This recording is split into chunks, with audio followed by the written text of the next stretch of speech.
직언의 사전적 의미는 옳고 그른 것에 대하여 자신이 생각하는 바를 기탄 없이 말함이다. 용어의 의미에서 살펴볼 수 있듯 직언의 주체는 대체로 성품이 강직한 사람이며 역사적으로 직언을 외면한 군주는 어김없이 패망의 길을 걸었다. 목숨을 걸고 직언하는 충신이 있어야 나라가 온전히 보존되고 후세의 사표가 된다는 정도는 누구나 알고 있는 고금의 진리이지만 이상하게도 충신은 주로 무너지는 왕조에 존재한다. 그래서 충신이란 말라가는 비극의 호수에 피어나는 마지막 연꽃과도 같다. 한비자의 영린이라는 말이 있다.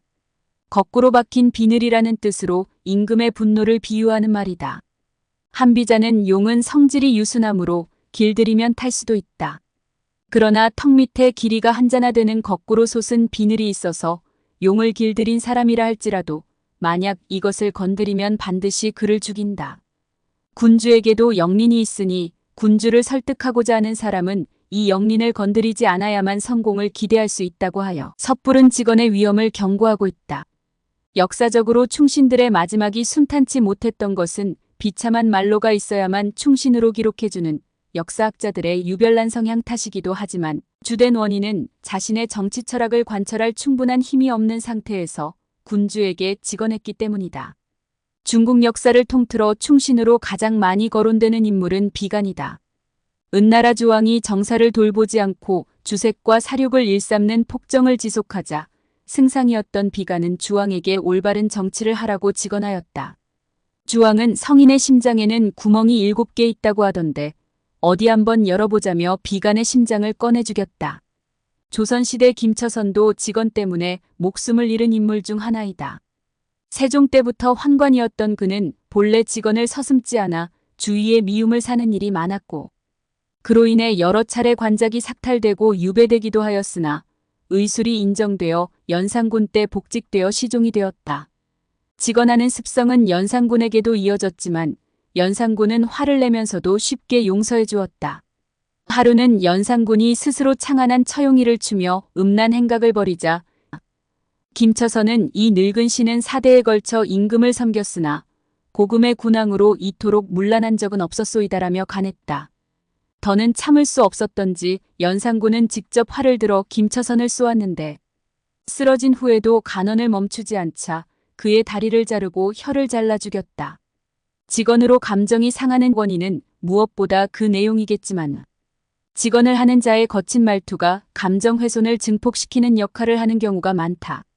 같은 내용의 직언을 하였음에도 말투가 달라 전혀 다른 운명을 맞게 된 두 사람의 사례가 이를 잘 설명해주고 있다. 허침과 조지선은 세자를 교육하는 세자시강원 소속의 관원으로 연산군에게 학문을 가르치고 훈육을 하는 스승이었다. 연산군은 선천적으로 책을 벌레 보듯 하며 공부를 싫어하였고 스승의 가르침도 잘 따르지 않았다. 이에 대하여 허침은 정해진 것이니 배우셔야 합니다라며 항상 부드러운 말로 타일렀으나 조지선은 단호한 태도로 일관하였으며 연산군과 말다툼을 벌이기도 했다. 하루는 세자가 강론을 듣지 않고 딴전을 피우자 조지선은 책을 세자 앞에 내던지며 저하가 이렇게 학문에 힘쓰지 않으면 신은 마땅히 주상께 아뢰겠습니다라며 야단을 치기도 했다. 이런 두 사람에 대해 연산군은 허침은 큰 성인이고 조지선은 큰 소인배이다라는 낙서를 벽에 하기도 했는데 이를 본 신료들이 세자의 속셈을 읽고는 조지서의 미래를 걱정했다.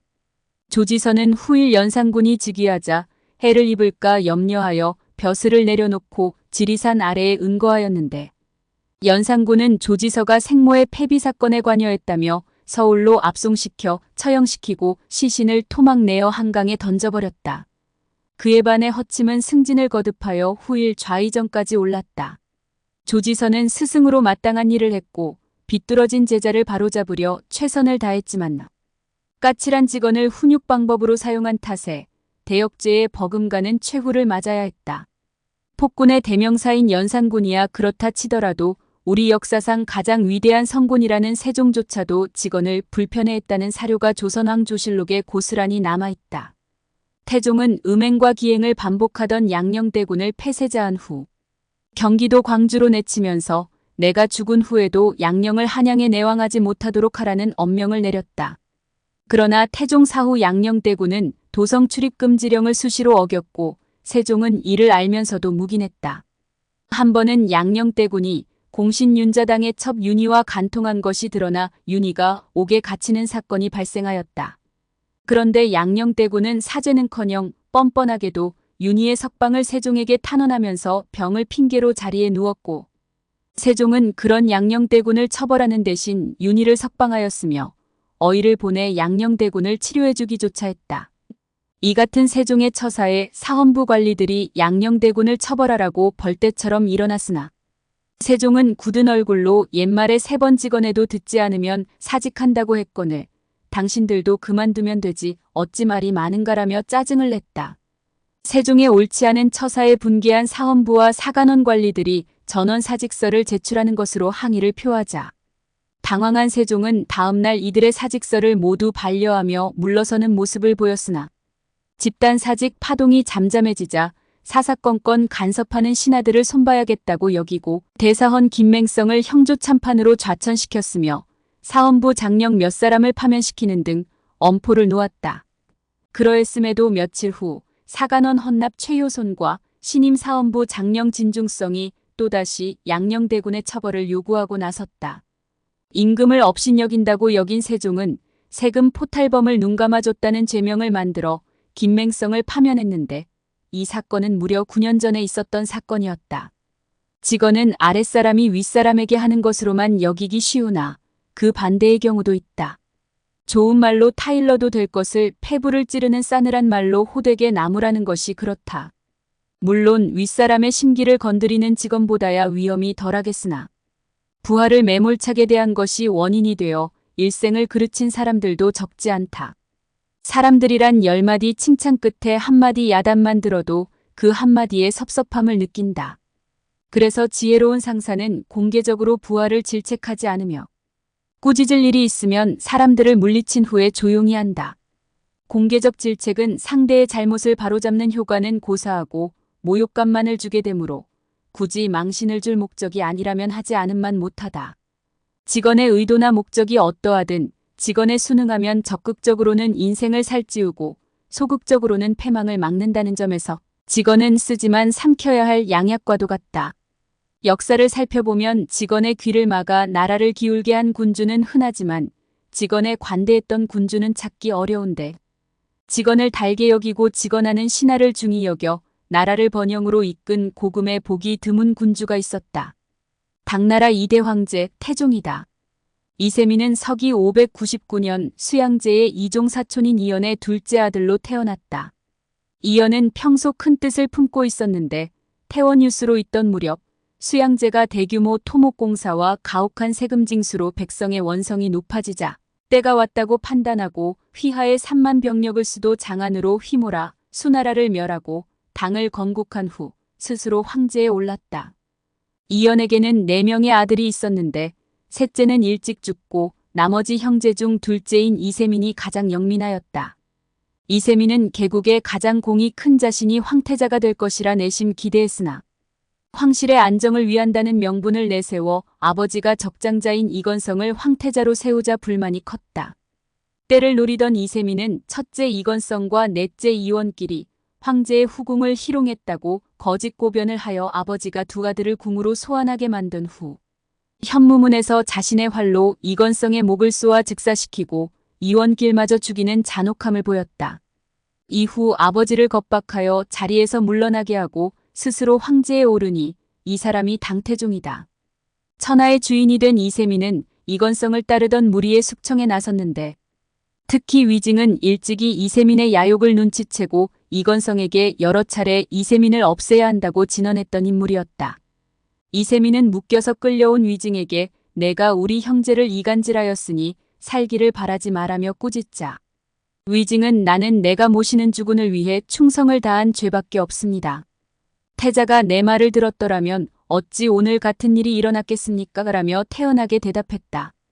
잠시 생각에 잠겨있던 이세민은 단상에서 내려와 몸소 위징의 포박을 풀어준 후 이전보다 높은 벼슬을 내려 자신을 위해 일해달라고 요청하였고 그렇게 당태종과 위징은 군신관계가 되었다.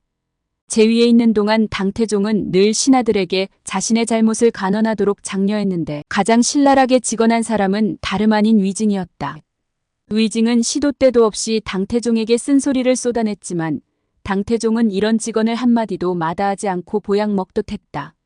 당태종은 황제가 되는 과정에서 형제를 살육하고 아버지를 강제로 퇴위시키는 등 폐륜을 저질렀지만 인물됨은 실로 출중했다.